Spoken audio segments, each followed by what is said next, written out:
Les deux choses les plus importantes pour créer une bonne communication avec les autres sont les suivantes. Premièrement, quand vous observez quelqu'un, pensez-vous à faire une distinction entre la personne et son comportement? C'est vraiment important. Parce que c'est une notion primordiale sur le plan relationnel. Si c'est la première fois que vous entendez parler de cela, alors ce qui suit va vous intéresser. Pour avoir une bonne communication, il faut avoir de l'estime pour la personne. Si nous confondons ce que fait la personne avec ce qu'elle est, eh bien ce n'est pas gagné. Nous réduisons alors son identité à ce qu'elle fait. Cette personne devient uniquement ce qu'elle est capable de produire ou de réaliser. C'est terriblement réducteur pour la personne. Aimeriez-vous qu'on vous appelle le comptable du coin de la rue ou la prof de gym qui habite au 24? Je suppose que non. Ce genre d'appellation robotise la personne et celle-ci se sent réduite à une seule définition alors qu'elle est remplie de mille et une autres choses. C'est un peu comme s'il n'y avait plus personne à l'intérieur de l'uniforme qu'on fait porter à cette personne. La deuxième chose la plus importante pour créer une bonne communication avec les autres, c'est de partir d'un a priori qui dit « il y a toujours une intention positive derrière chaque comportement ».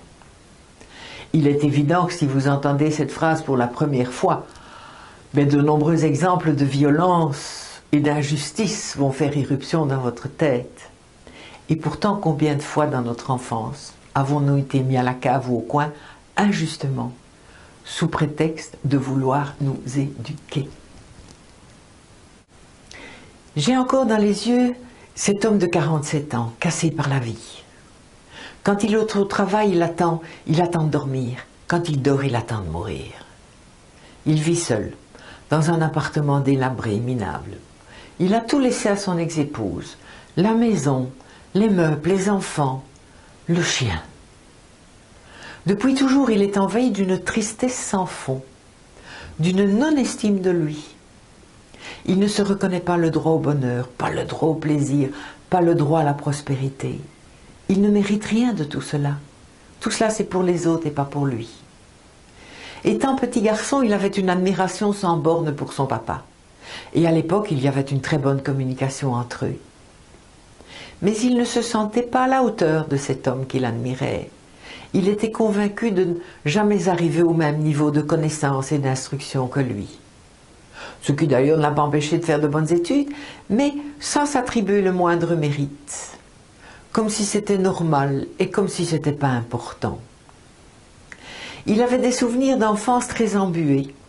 Vivant chez une tante ou une grand-mère, il ne savait plus très bien pour quelle raison. On ne lui avait jamais rien expliqué. Par la suite, il s'est toujours ressenti comme le vilain petit canard qu'on ne voit pas, qui n'a pas sa place dans la famille, mais qui ne sait pas d'où ça vient. Et c'est vers 30 ans qu'il est tombé par hasard sur un papier officiel certifiant son adoption par cet homme dont il était si fier. Et le monde s'est écroulé. D'une part, son mal-être avait maintenant un justificatif. Mais sa vie venait de se figer en arrêt sur image. Il ne pouvait plus se projeter dans un futur, étant donné que son passé n'était pas défini. Il n'était plus personne. Eh bien, nous sommes là devant un cas typique de comportement parental inapproprié, mais bâti sur une intention positive. Et des histoires comme celle-là, il y en a des milliers. En tant que parents, combien de fois avons-nous menti à nos enfants pour leur garder leur innocence, les protéger de choses réelles ou de choses imaginaires? Heureusement, tous ces petits mensonges n'ont pas nécessairement débouché sur des catastrophes, non. Quoique, ça reste à voir. Qu'est-ce qui fait la différence? Comment se fait-il qu'une même attitude parentale produise un effet dévastateur sur un des enfants de la fratrie et n'altère en rien les autres enfants?